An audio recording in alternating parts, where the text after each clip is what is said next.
Welcome to the Budapest Psychic with Reverend Maria D'Andrea. I'm your co-host Mimi. On each episode, we're going to dive deep into the inner workings of our reality, where intuition, energy, and the paranormal converge in one powerful experience, lighting your path to greater achievement and life purpose. Born in Budapest, Hungary, Maria is an experienced professional in the spiritual, psychic, paranormal fields, and an author and public speaker having taught all over the world. Ancient wisdom meets modern discovery. Where curiosity is our guide, magic has shaped human understanding for centuries, rooted in intuition, intention, and early formulas that would one day inspire science itself. Now, science becomes the evidence gatherer and the measurer, revealing an empirical view of a field filled with endless possibilities. So don't go away, and while you're here, please like, share, and subscribe. Thank you. First of all, I wanted to say Isten hozott, or welcome in Hungarian. And I find that the mystical and the scientific part actually go together. They have so much common ground, and they're actually doing the same thing, just from different angles. So both actually match at this point. Before, a lot of times science kept disagreeing with us, which is fine. Okay. And now they're discovering some of the truths that we've known for centuries, which I think is cute. Okay. But I look at spiritual levels. Spiritual energy is very, very, very powerful. And then you look at the quantum resonance, and they actually match. They're talking about the exact same thing. So we are frequency. And I know I'm always saying this, but we're frequency, vibration, and energy. Everything in the universe is. So we as frequency can create what we're really focused on with our intent. Now, the funny part is, and by the way, we can cancel things also. We're always thinking creating, but shamanically, we look at it as we can create positive things, but we can cancel and get rid of negative things in our lives in a positive way. Because we really live by karma. And we were talking the other day, and I was saying to you, I think karma owes me. It has not paid up, and I think it should. But basically, we're always creating and canceling. So what happens is scientific thought is that if you're really focused on something, then the frequency will change that. And one of the tests they did on a scientific level was they were using water. And they did a scientific test on it where the intent was to get the water to move a little bit, right? And through very strong focus, and again, frequency and energy, the water actually moved a tiny bit, like a little wave. Okay? So we're looking at it and we're going, that's the only thing you can do. You could make a bigger wave. But they can actually prove now that when they're focused on something, when the intent is really strong, they can actually check on your brainwave level with machines, right? That your brainwave is actually at a different frequency. So when we're working on a psychic level, a brainwave is actually on an alpha theta frequency level that they have tested, and they've now labeled this 5 different levels. But we are on alpha theta when we're working psychically, and so is everybody else. When your intent is very focused and you're putting out energy and frequency to create something, your brain actually shifts to a psychic intuitive level.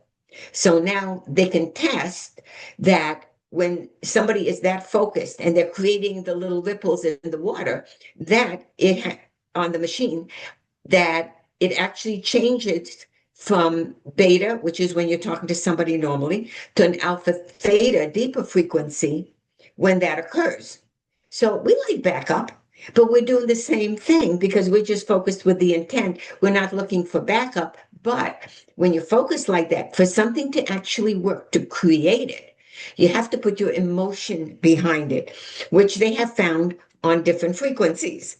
So if they have somebody really, really focused and they have all this equipment and focused on the energy to create something like motion, what happens is when you put emotion behind it, because now you're like, I really want this to work.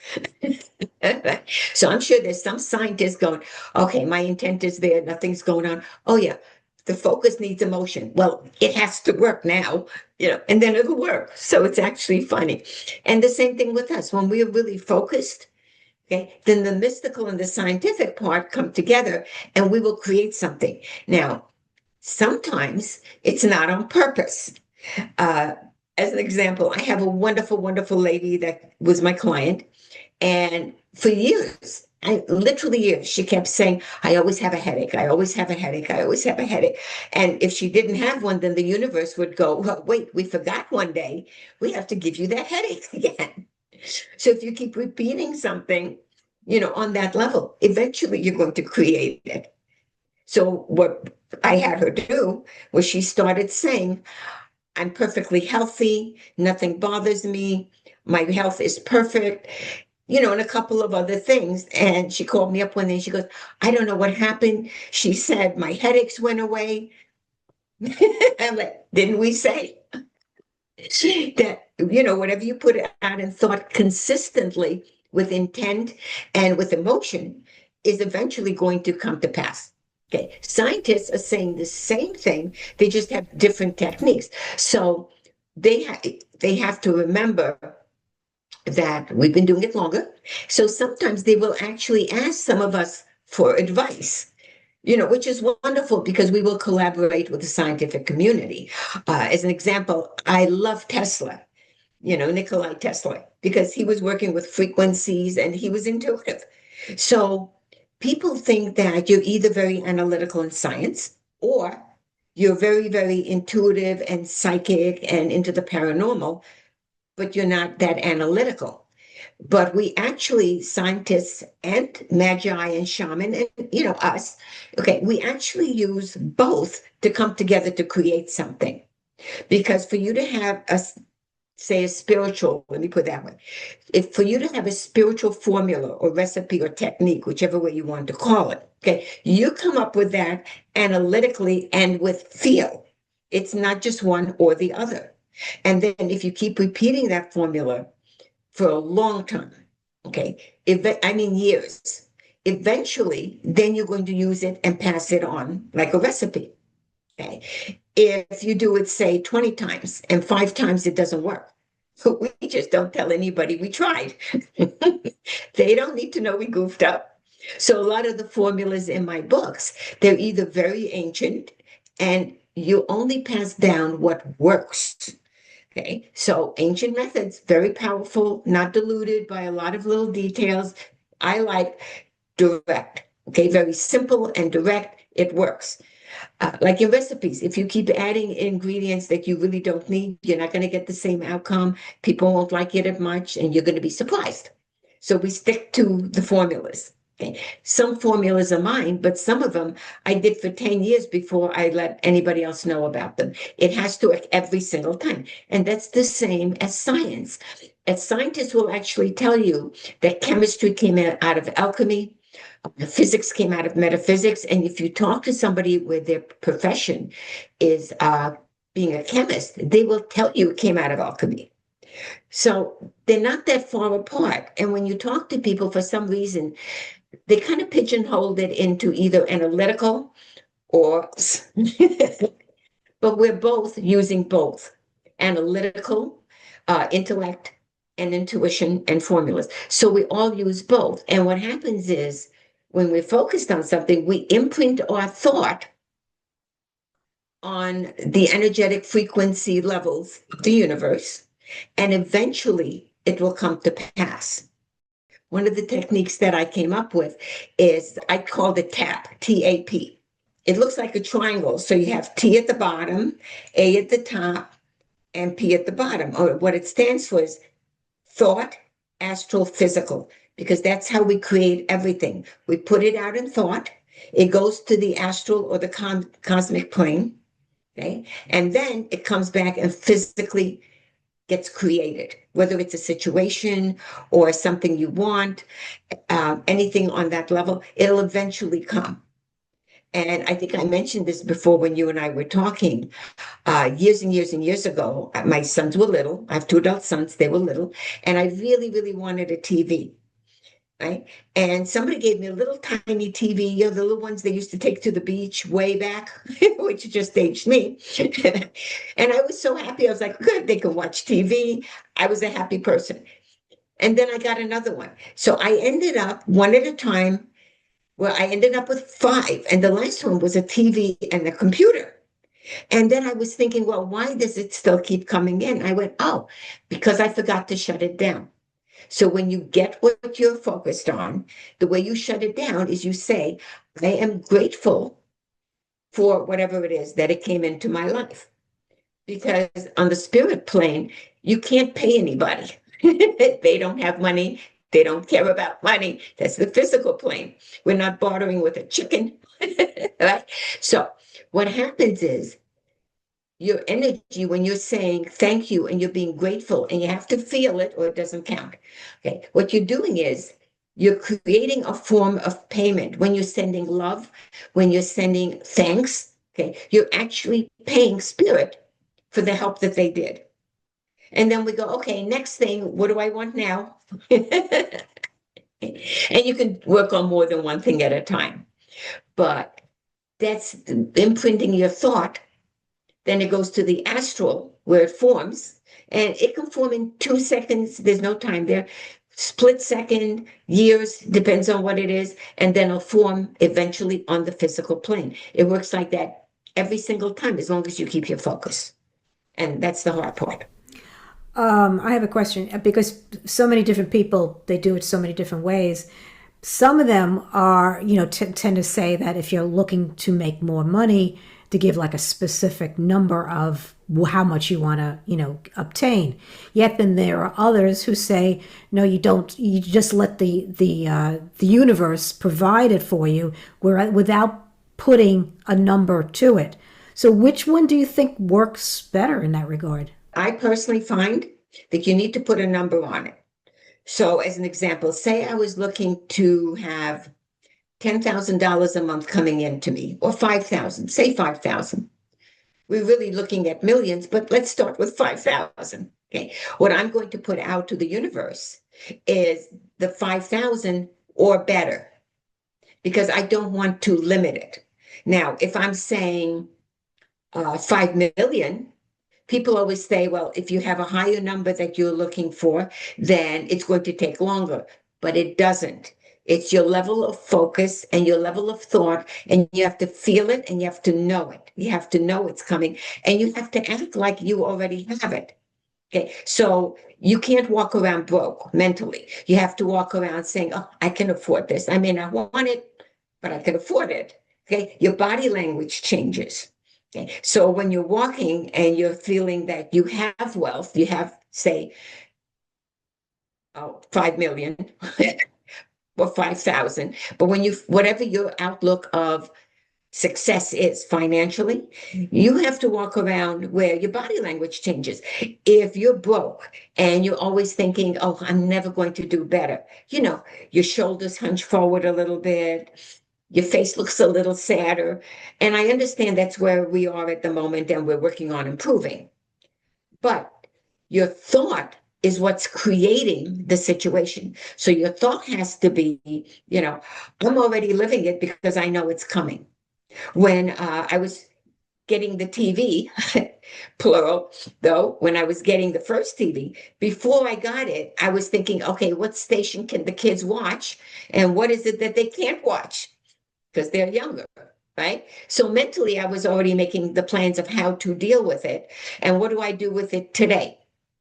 Okay. So it's a combination of things, but you have to feel it. If you think it and you don't feel it, this is how I look at it.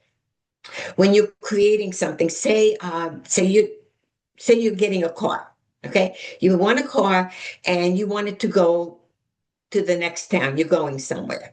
What you're going to do is you're going to look at the car, which is your outcome of what you're manifesting, right? And you have to put gas in the car for it to move. And the gas is what your emotions are and your feelings. So if you don't put gas in the car, it's not going to get to the destination. If you don't put your feelings and your emotions into your goal, you probably won't get there. Okay. Or it's going to take a lot longer. We don't want to cancel anything. Okay, because creation is creation. We're always creating. The universe creates with us. But I would suggest put a certain amount of money that you feel comfortable with. So you want this amount or better. We never close the door. If you don't feel comfortable with the amount, it is not going to work because subconsciously you're going to cancel it. So if you're making $20 for the week, which of course we're not doing that. Cancel. But say you're doing very, very little. And subconsciously you're saying, okay, I am making 80 million. I have 80 million coming to me. Your subconscious mind goes, where? Because your conscious mind is going to go, well, I don't know if it's going to happen. It's too much of a jump. Okay. Now, if emotionally you can trust it and say, okay, I trust that this amount is coming in, and you're walking like it and you're talking like you already have it, you know it, okay, then you're going to create whatever it is, whether it's emotional, health, finance, job, whatever it is. Okay. But you have to be living in it. Now, as an example, if you're making $4,000 and you're focused on you can make $20,000. If you're comfortable with that, okay, it's going to come because you're not canceling yourself out. If your mindset is you're comfortable with $80 million and you're comfortable with it, you will create it because you're not canceling yourself out. So if you're putting a certain amount or better, pay attention to how you feel. Because if you feel uncomfortable saying that amount, okay, it's not going to work. Pick a lower amount and then eventually build it up to that amount. Sometimes it's very difficult for people to really get into that stream, to actually believe and to feel that, especially if they've had so many years of disappointment and things not coming around. I mean, how is that person going to change in order to create that? What I find works with some of my students that are on this level, what I find works is that you take time for yourself and look at your health, your romantic relationship, your family relationship, your job, and take one at a time and just say to yourself, okay, when I think of my job, how do I feel? Do I feel comfortable with it? Do I look at this is never going to work, it's never going to get better? Or do I look at it as I can do my job, I'm good at it, and it's a stepping stone to do better, right? Because you have to change your mindset. And not necessarily immediately in every area, but whatever you're working on, you have to trust the universe. So scientifically, because that helps, scientifically, it's been proven that if you really focus on something, remember the water, if you really focus on something, it will move it. So if you're very focused and your emotions are in it, okay, it will move the universal energy and frequency to bring it to you. That's why thought, astral, physical, that's exactly how it works every single time. If you focus on something a little, okay, what's going to happen? And that could be an object, something little. Mine was TV. So if you focus on something, once you see it coming in, then your subconscious mind and your conscious mind will link up and say, oh, I did that. I can create that with the help of the universe, or whatever your belief system is. I look at it as God, universal power, the universal mind, whatever your terminology is, but it has to be your terminology, not because somebody told you, because if it doesn't fit, if the words don't fit you, it's not going to work. When we're imprinting our thoughts, we're not always doing it consciously. So if somebody's saying, I'm going to get this job, and they're going for an interview, and at the same time, they're saying, I'm going to get this job. I don't know if I'm good enough, but I'm going to try. The universe goes, oh, you just told us you're not good enough. Okay. So what you do is if you have a negative thought like that you feel is going to slow you down, and we all do, we're human. If you never had a thought that was negative, I'm going to worry about you because some alien came down and took over your body. So we all have negative thoughts. So what you're going to do is when you catch yourself doing that, use the word cancel and replace it with I can do it. And sometimes if you keep repeating something, Okay. Eventually, your subconscious mind will accept it as truth and then start creating it for you. So you don't have to believe it initially. Okay. I feel that once you see it in action, now you're going to go, oh, now I trust it. You're going to work it with it differently. And then it kind of escalates, a little snowball effect. But first, you have to see it if you're new at it, especially. You have to see it in action. And then you say, okay, what's my next goal? Okay, so this is the difference. In Magick, we focus on the electromagnetic frequencies of the universe, and we're focusing on the spells and the rituals and different ways to bring that in. Okay, so depending on your technique, it can be called a spell, a formula, a recipe, um, any form, but it's still electromagnetic energy. Okay, the difference is in science, um, and science agrees with us. Science measures it. So what we're doing basically is we are focused on techniques to bring it in, and science will do something, and then they will measure it to prove it, which is fine. And we all agree with each other. Different techniques, same outcome, still created it, still created the movement of that water. So it's both sides actually agreeing with each other. And the way you bring something in to hit the frequency level is through focus. So when you're thinking of a radio, and we used to change the channels, aged me, right? But when you change the channels, eventually you hit the right frequency to hear the right music. Okay, so if you're into reggae, you may not want to listen to Bach at the moment, or the other way around. You're looking for what you're in the mood for at the time. So when we're focusing our intent, what we're doing is we're changing the channel and the station, right? We're changing it to hit the frequency that's going to bring in what we're focused on and what we want. And science actually agrees with us, which I love. So it's really the same thing. So science, if you think of, say, quantum physics, right? They look at it as everything is in a unified field. I was trying to remember the name, but everything is in a unified field. Okay, that's quantum. Um, Magically, we look at it as we're tuned into the universal mind, the Akashic records, the astral plane. We're still tuned into the same thing. We just use different labels. So if I'm working on something, I'm either going out of body to tune into astral in a different way. I'm tuning into the universal mind, different levels of information, depending on what I need to work on. I will go to a different source. Okay, quantum science is using the unified field to do the exact same thing. Different labels, same thing. So sometimes it's funny. I have a friend of mine, and he's a scientist. He's a phenomenal scientist. And we have these discussions because he's also into the spiritual field. So he's actually in both. So when he's working scientifically, he doesn't say to his coworkers, listen, I just saw that technique somewhere else in the paranormal field. Maybe we should repeat it. Okay, so he does that. On the spiritual level, he can talk science and spirit because we're always open to new information. And say we've been doing a formula for centuries and it works, right? But if science can prove it doesn't, we're open to that. We will just stop doing it. So we're open to new information all the time. Okay. Anything that helps us create a better life, to do better, to help others. And part of it is that we also need to open our hearts to help other people because that's part of the process. People forget that part. So one of my students said, oh, now I have to give money to somebody. No.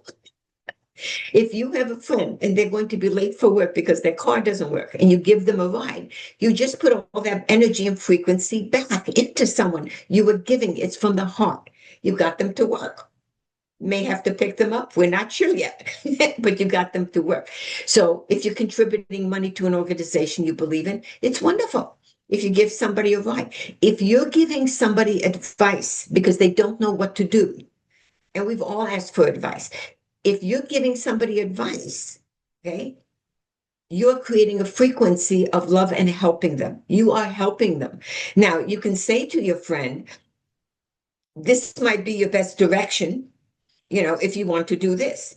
2 minutes later, your friend can go, I thought about it. No. And that's okay. We still did it from the heart and we did the best we could. They don't have to do it or agree with us. It's still the same outcome.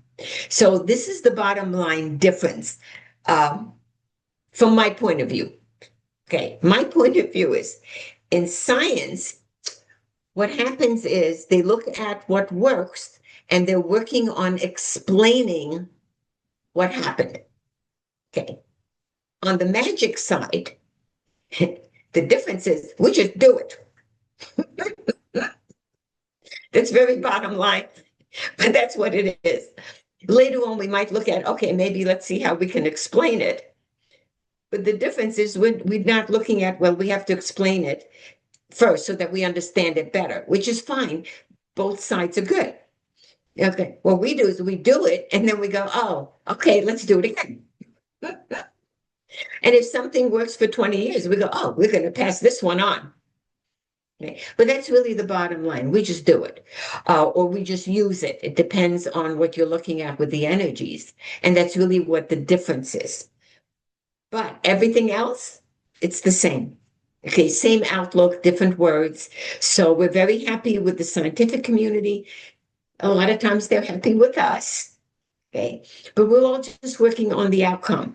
I was doing a radio show interview maybe a year or two ago, and the gentleman on the show said to me, I've never been on his show, and the gentleman said to me, if you're talking to somebody and they don't believe in anything you believe in, they don't feel that anything in your belief, in your belief system is right, or in the metaphysical field, or science, or spirit. If they feel that they disagree with everything, what do you say to them to convince them otherwise, so that they see your point of view? And then he paused, and I paused, and I said, we leave those people alone. So he didn't know what to say to me for a couple of minutes. I said, we're not trying to change anybody. So if I'm explaining something, I'm telling you something from my personal experiences, because I've been in these fields full-time since I'm 16. And it's in my family, which didn't help me a lot because they didn't get to tell me anything about how to work it. But I'm telling you from my experiences and from what I see and what I've seen work. Okay, it does not mean you have to agree with it. You may have a different point of view. And I always look at it as whatever somebody's point of view is, that is exactly what is right for them at this point. So if I'm talking to a scientist, I will talk more in their terminology. Okay. If I'm talking to somebody in the paranormal field, my terminology would change, but I will say the same thing. Okay. But if somebody doesn't believe in anything that I believe in, I don't have a problem with that, because I'm not trying to change their belief system. Everybody is in their right place for themselves at this time. So, Maria, is that all for magic and science? Is there anything else you want to say? Well, for now, that's it. We have so much to cover down through time coming up. But thank you for joining us, and may God bless you abundantly. Don't forget to join us for more fascinating shows with the Budapest Psychic as we bring more stimulating content. And don't forget to stop by for our next show on the sacred world of a shaman. Please like, share, and subscribe to get these shows to other like-minded seekers. For anyone looking for further information on Maria's services, contact her using any of these methods. We'll see you next time on the Budapest Psychic.